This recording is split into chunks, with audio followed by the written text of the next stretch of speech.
हाँ, another example of deviation from Mendel's law of dominance, उसको हम लोग स्टडी करेंगे अंडर हेडिंग कोडोमिनेंस। कोडोमिनेंस कहने का मतलब ये है,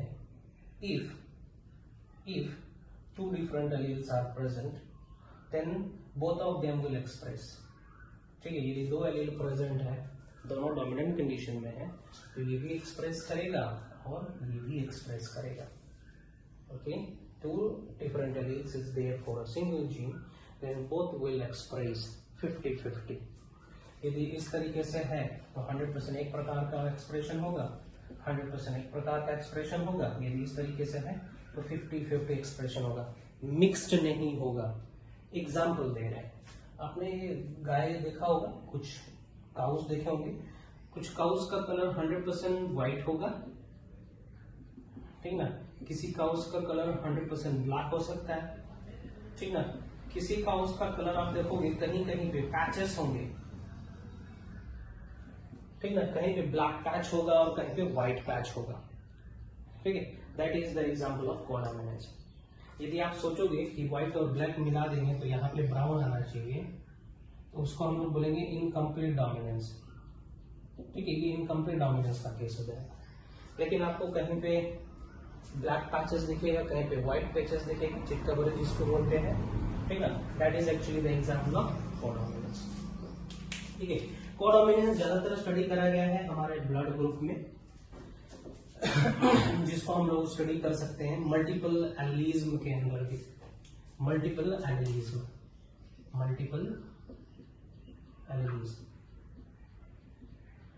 हेडिंग के अंदर।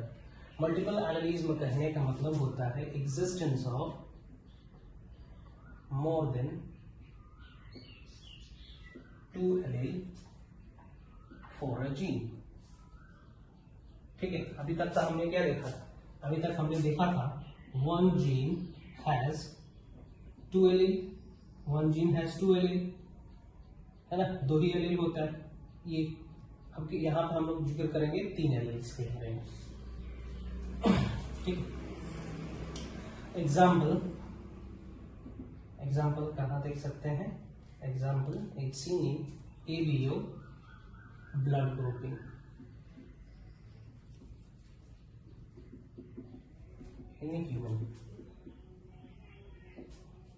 ठीक ना, ब्लड ग्रुपिंग के लिए रिस्पॉन्सिबल जीन है, that is called gene I. Gene I is responsible for imparting, ठीक है, पर्टिकुलर ग्रुप और blood group to the human. ठीक है, this I gene has several alleles such as I, B and O. ठीक ना, this two are dominant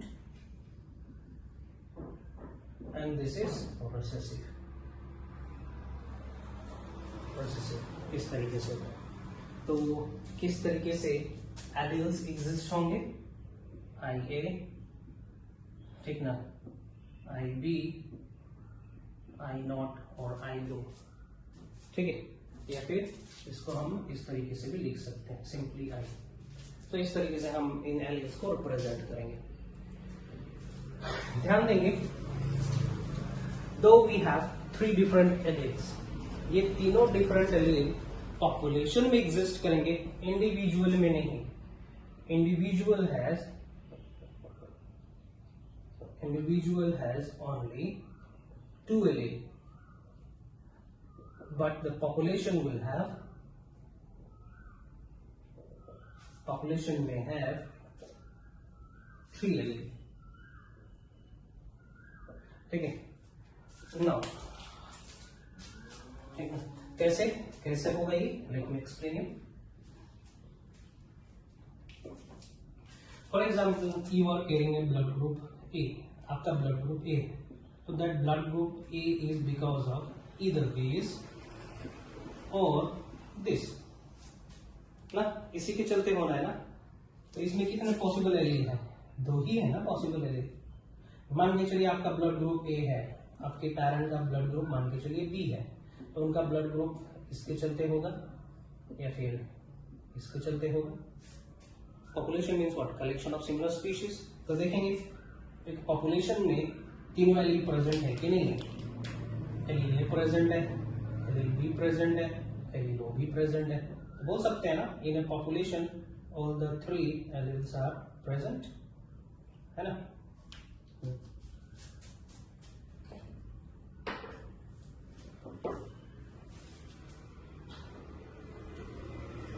Let me demonstrate you the possible blood group in human being.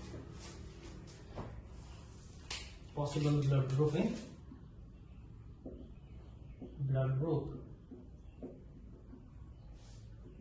in human. जानते हैं आप लोग, ठीक ना। फिर भी मुझे बनाने दीजिए।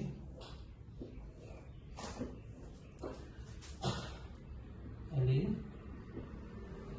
कॉम्बिनेशन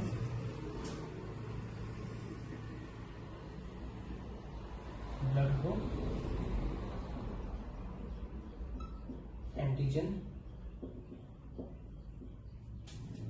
ठीक है, एंटीबॉडी करेंगे। So possible combinations IA blood group क्या होगा, ये होना है IA I0, इसमें केस में भी क्या होगा, ब्लड ग्रुप ए ही होना है ना। सो ये रहा आपका ब्लड ग्रुप ए।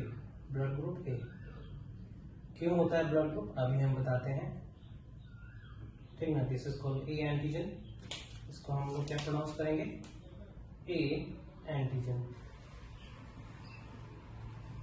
है ना। This is A antigen. Human being having A blood group will have B antibody in its blood.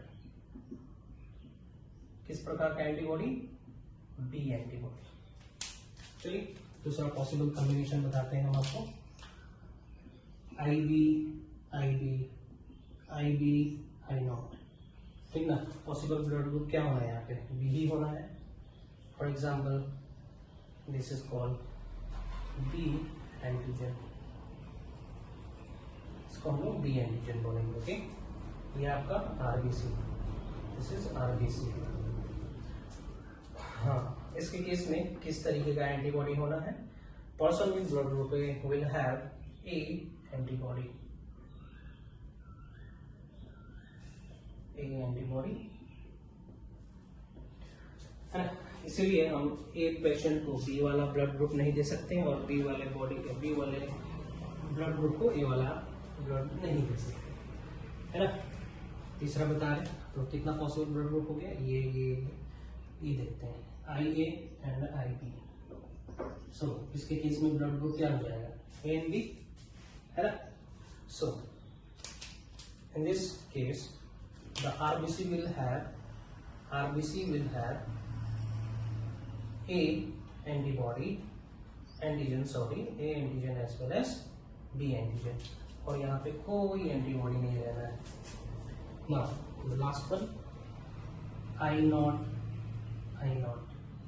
और IO, इसके केस में जो ब्लड ग्रुप होगा that is O। In this case the RBC do not have any antigen, यहाँ पे कोई भी antigen नहीं है। यहाँ पे क्या होगा आपका, A एंटीजन भी है और B एंटीजन भी है ना। नो एंटीबॉडी, है ना। इसके केस में नो एंटीजन, कोई एंटीजन नहीं है ना। लेकिन यहाँ पे एंटीबॉडी कौन से होंगे, एंटीबॉडी ए भी रहना है और बी भी रहना है, तो यह both antibodies A as well as antibody B.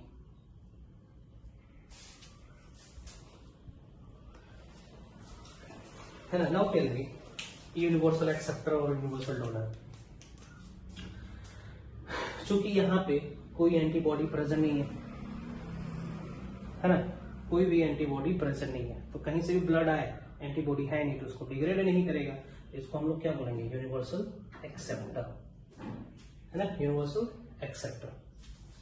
Universal donor किसको कहेंगे, यूनिवर्सल डोनर कहेंगे इसको, क्योंकि यहाँ पे कोई एंटीजन नहीं है ना। इस आरबीसी के ऊपर कोई एंटीजन नहीं है, तो इस आरबीसी को आराम से हम लोग फिल्टर करके इनको भी दे सकते हैं, इनको भी दे सकते हैं, इनको भी दे सकते हैं। इसको क्या करेंगे, यूनिवर्सल डोनर।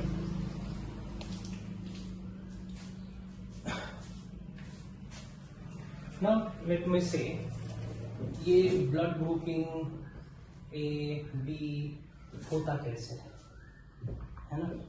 ब्लड ग्रुप ए किसके बेसिस पे दिया गया है, ब्लड ग्रुप बी किसके बेसिस पे दिया गया है, ठीक है। This blood grouping is done on the basis of presence of particular type of sugar present over the RBC.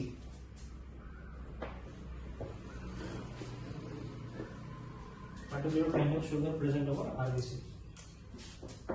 How this blood grouping is done? Blood grouping is decided. Okay, consider this is the RBC. Over RBC, H antigen is present. तो भैया ये H antigen actually में होता क्या है? This is nothing but collection of some sugar molecule. Okay, कुछ sugar molecules होते हैं। Let's see what are that sugar molecules. So इसके ऊपर एक शुगर होगा, that is glucose. Okay, glucose followed by galactose. Okay, galactose. Then N-acetyl glucosamine, ध्यान रखेंगे, that is becoming complex. N-acetyl glucosamine,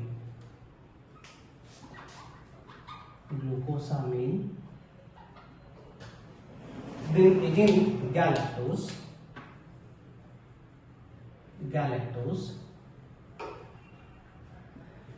इससे अटैच रहना है fructose. This is fructose, and at the end it gonna decide कि ये blood group ए बनाना है कि blood group B बनाना है या ब्लड ग्रुप ओ बनाना है। The last sugar will decide. For example, if at the end N-acetyl galactosamine, ध्यान रखेंगे galactosa, if N-acetyl galactosamine is present, तब हम इसको नाम देंगे दिस इज ब्लड ग्रुप ए। ठीक ना, इस आरबीसी को हम नाम कर देंगे कि ये ब्लड ग्रुप ए का है। ठीक, so now let me correlate this with gene और allele. For example this is the gene for blood group, ठीक, और इसके पास जो एलील है that is A. Now what the A will do here, A करेगा क्या? So what this allele actually does, this allele actually synthesizes an enzyme, or produce or codes for an enzyme N-acetyl galactosamine transferase.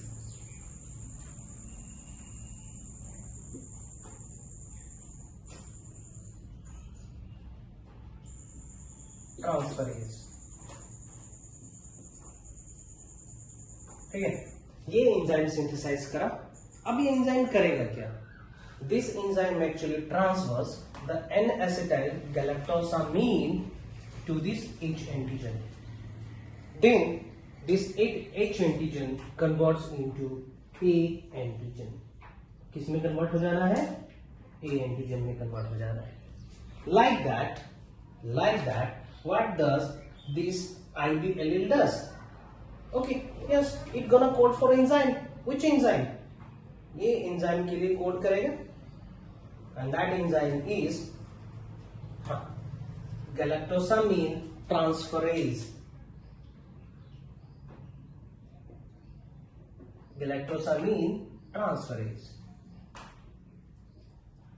What does enzyme does? ये enzyme एक galactose molecule को, है ना, galactose molecule को transfer कर देना है इस H एंटीजन के ऊपर। सिंपल। है ना. सो यदि हम बी एंटीजन बनाना चाहे with RBC, so how it goes like this. This is RBC, ये हो जाएगा आपका glucose, then galactose, then again this is N-acetyl glucosamine, then galactose, fructose, और यहां पे क्या हो जाएगा, या गैलेक्टोज, अगेन गैलेक्टोज. और इसके चलते इस आरबीसी को हम लोग बोलेंगे कि this RBC has B antigen. B antigen. I think you are very much clear why there is a formation of A type RBC, B type RBC, or how the blood group A exists, or how the blood group B exists. How blood group O exists then? Blood group O कैसे exist करता होगा? As I told you, blood group O के लिए किस तरीके का allele combination होना चाहिए? I know, इस तरीके से होना चाहिए. It means यहाँ पे जो एलील है that is recessive. It means there is not going to produce any enzyme. कोई एंजाइम का प्रोडक्शन होना नहीं है. तो simply the blood group O has RBC containing only H antigen. ठीक है, सिर्फ उसके पास H एंटीजन ही प्रेजेंट है. Correct. Let me say about a rare blood group that is called Bombay blood group. Okay, since it is very, very rare and it was encountered in Mumbai, that's why it is named as Bombay blood group. Bombay blood group. It is very rare. Okay, बहुत ही rare है. Bombay blood group कहने का मतलब ऐसा RBC which do not have that H antigen. उसके पास H antigen ही नहीं है ना. No sugar molecule is present over here. So finish. Such type of blood is considered as Bombay blood group. चलिए हटाते हैं. इसके अलावा आप लोगों ने और भी कुछ देखा होगा तो ब्लड ग्रुपिंग में. We say blood group में पॉजिटिव, नेगेटिव.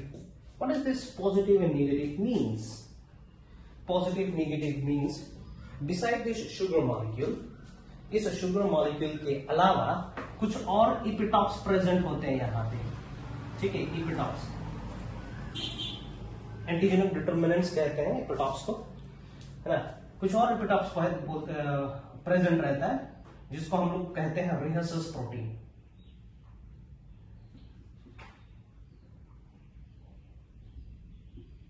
रिहर्सस स्पेलिंग देखेंगे, रिहर्सस. ठीक है ना. Since it was encountered for the first time in monkeys, rhesus monkey में, इसीलिए इसको हम लोग रिहर्सस प्रोटीन बोलते हैं. If this rhesus protein is present, then we considered as any blood group as blood group positive. ठीक ना. कहने का मतलब RH पॉजिटिव, कहने का मतलब RH फैक्टर इज प्रेजेंट, कहने का मतलब this rhesus protein is present over this. ठीक ना. If this rhesus epitope is absent, ठीक ना. if this is absent, so we will pronounce it as blood group negative or RH negative or RH, ठीक ना, RH factor negative, RH factor negative. ठीक है, इस तरीके से करेंगे हम लोग. Means this rhesus protein is present absent over this, है ना. हाँ, और सही मायने में देखा जाए यूनिवर्सल डोनर कौन है, which blood group is universal donor. So सही मायने में this O negative blood group O negative is considered as universal donor, not O positive, है ना. O negative is considered as universal donor. Correct. हाँ, हम लोग पढ़ रहे थे यहाँ पे कोडोमिनेंस. कोडोमिनेंस कहने का मतलब both the allele will express its character. See this allelic combination. In this case, क्या आप बता सकते हो this A is dominant or this B is dominant? No, you cannot say, because these two genes are expressing, these two alleles are expressing, both of them are expressing in 50-50% ratio, है ना? So since both the alleles are expressing, both alleles are expressing its character, that's why it is called as codominance. Codominance means what? Cooperate करना, साथ में रहना, है ना? So here the deviation from Mendel's law of dominance, I have discussed two things. Codominance I have discussed. Before that I had discussed that is incomplete dominance. The example I have told you 3 examples there. Remember that example. It often asks in the exams. Several type of question is asked in the exam from this blood group. For example, one question I am writing over here. Okay, son has blood group. Son has blood group A. Okay, son has blood group A. Father has blood group say O. Now you have to find the possible blood group of mother. Possible blood groups of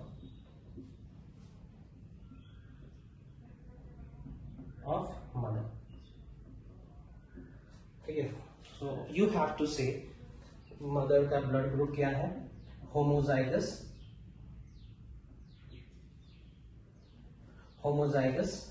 A, homozygous B, homozygous O, heterozygous A और heterozygous B. इन पांचों में से आपको बताना होगा. So आप लोग बताएंगे अच्छे से, इसका यूनिट स्क्वायर लेके पॉसिबिलिटीज बनाएंगे और कमेंट बॉक्स में हमें फोटो खींच के भेजेंगे, ठीक है? I'll see them. In the next section I'll speak about law of segregation. What is the dictionary meaning of segregation? Segregation means to separate. Segregation का मतलब होता है separate होना. So Mendel's second law of segregation.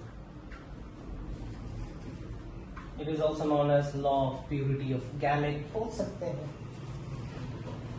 It states that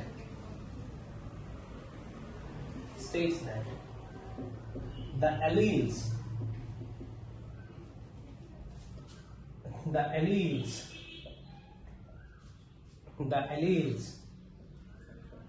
ठीक है, ये gene है ना, this is gene, this is another gene, this is another gene, and gene contains what? Alleles. So what I am saying states that the alleles separates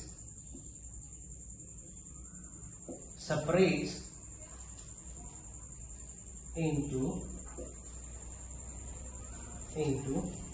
two different cells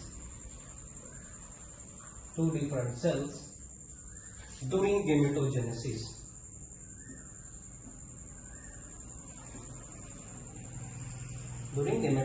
That is meiosis के दौरान ये दो alleles जो आपस में जुड़े हुए हैं इंडिविजुअल के अंदर डिप्लॉयड कंडीशन में, meiosis के दौरान ये सेपरेट हो जाते हैं, अलग अलग हो जाते हैं. This is called law of segregation. Let me give you an example. For example, we have the gene for tallness, और tallness के लिए, and we know that हर एक जीन के पास 2 एलील होते हैं, except that ब्लड ग्रुप वाला. लेकिन individual के अंदर क्या होना है? 2 ही एलील होना है ना? सो पौधे के अंदर तो बहुत सारा जीन होना है, हमें जीन कंसिडर करना हाइट वाले के लिए.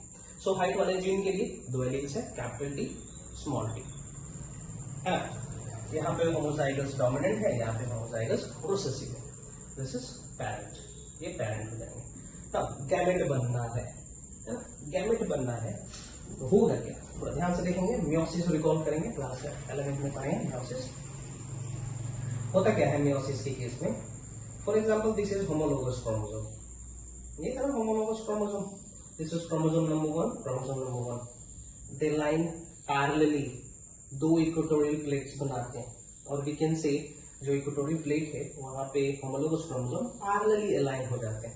This is chromosome number 1, this is chromosome number 1. यहाँ पे कैपिटल टी होगा, यहाँ पे, तो यहाँ पे भी क्या होना है, कैपिटल टी ही होना है. Now what happens in meiosis 1, ये दोनों सेपरेट हो जाएंगे, यहाँ से सेपरेट होंगे. जब यहाँ से सेपरेट होंगे दो सेल्स बनेंगे ना. ओके, सो यहाँ पे कुछ इस तरीके से, यहाँ पे कुछ इस तरीके से होंगे, capital T capital T capital T capital T. Meiosis 1 complete. अब ये क्या फॉलो करेंगे, मियोसिस 2 फॉलो करेंगे. मियोसिस 1 था, रफली बता रहे हैं हम, ये कोई लिखना नहीं वहां पे समझाने के लिए.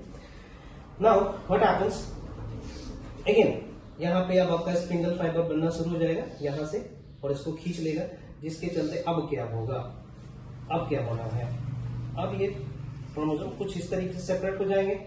ये इधर जाएगा, ये इधर जाएगा. फॉर एग्जाम्पल यहाँ पे भी कैपिटल टी है, यहाँ पे भी कैपिटल टी है, लाइक दैट. इस तरीके से सेपरेट होंगे ना, capital T capital T. So law of segregation states that both the alleles will get separated during meiosis. So क्या होगा, देखो सेपरेट हुआ ना, दो एक साथ थे इंडिविजुअल के अंदर, गैमेट के अंदर सेपरेट हो गए, है ना. सो फाइनली यूनिट स्क्वायर बनाओगे आप, और आपके पास कुछ इस तरीके से कॉम्बिनेशन आना है, कैपिटल टी स्मॉल टी. एक को पेरेंट मान, एक को मदर मान लीजिए, और एक को फादर मान लीजिए, कुछ इस तरीके से आएगा. Now if you do selfing करोगे, so you have to take parent in this condition, है ना. तो यहाँ पे जो पॉसिबल गैमेट बनेगा वो ये बनेगा. So if you draw the peanut square for this, you will get this combination.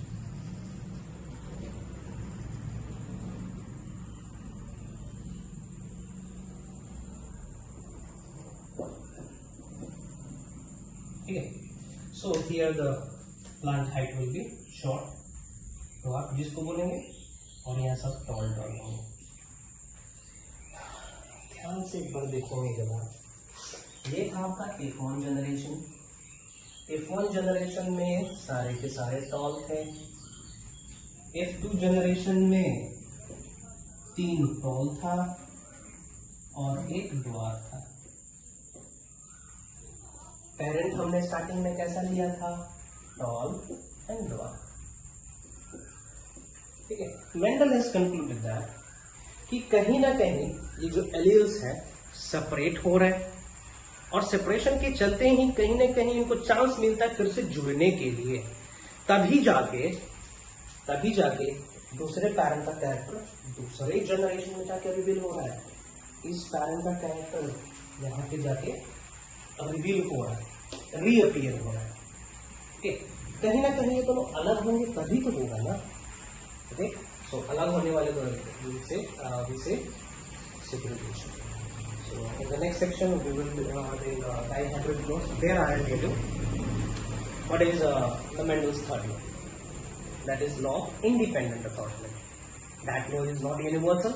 I will give some what you say proof for that. Okay. Thank you.